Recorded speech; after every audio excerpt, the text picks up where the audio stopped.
तो स्टूडेंट, आपका ये सबसे बिगेस्ट कन्फ्यूजन है फोनेटिक्स में का। जैसे ज़्यादातर जो स्कूल में फोनेटिक्स पढ़ाया जाता है उसमें जो सी का साउंड जो आपको बताया जाता है वो जनरली उसको क करके बताया जाता है, और अभी तक हमने फोनेटिक्स में क साउंड पढ़ा है। तो आपको भी एक क्वेश्चन पड़ेगा कि मैडम अब यहाँ पे तो CITY लिखा है तो इसको हम किटी नहीं बोल सकते क्या? क्योंकि आपने तो हमें फोनेटिक्स में इसका साउंड क पढ़ाया है।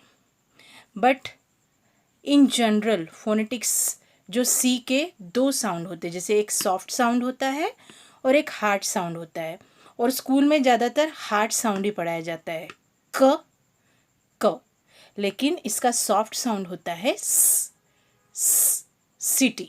ओके, स के जैसा भी इसका साउंड होता है। तो इसके कुछ रूल है बच्चों, तो वो हम सबसे पहले पढ़ लेते हैं। इसके ज़रिए आपको ये जो कन्फ्यूजन है वो निकल जाएंगी। जैसे सी का साउंड सॉफ्ट स कैसे होता है? जब सी इस अल्फ़ाबेट के बाद आई, ई या वाई आता है तब सी का साउंड स के जैसा आएगा। ओके, जैसे CI से शुरुआत होंगी तो स।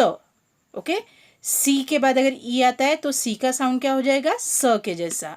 सी के बाद वाई का साउंड आएगा तो सी का साउंड कैसे हो जाएगा? स के जैसा।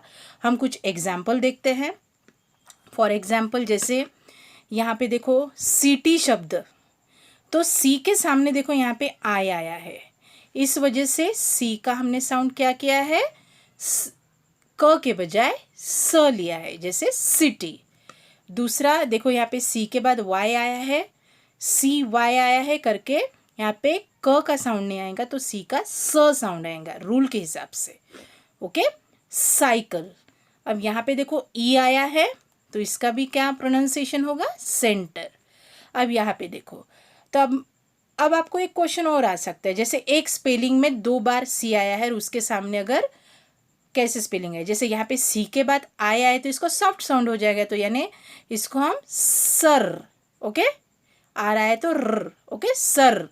अब यहाँ पे फिर से सी आएगा तो हम इसको स ही बोलेंगे क्या? नहीं, क्योंकि इसके आगे क्या आया है? L आया है करके इसका उच्चारण हम कैसे करेंगे? हार्ड करेंगे, क के जैसा करेंगे, कल। ओके, सर कल। समझ में आया बच्चों? इस तरह से इसका प्रोनाउंसिएशन करना है। सिर्फ एक ही बात ध्यान में रखनी है, जब सी के बाद आई, ई और वाई आएगा तो उसका साउंड स बन जाएगा, और अगर दूसरे अल्फ़ाबेट आते हैं तो उसका हार्ड साउंड बनेगा क। इतना आपको ध्यान में रखना है। पहले क्या ध्यान में रखना है?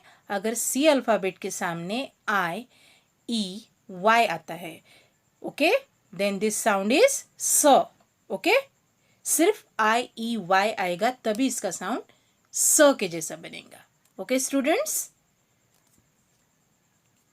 So do practice and find out more words. Okay, I will show you some words, you read with the help of this rule. Okay students, bye bye, take care, stay home, stay safe.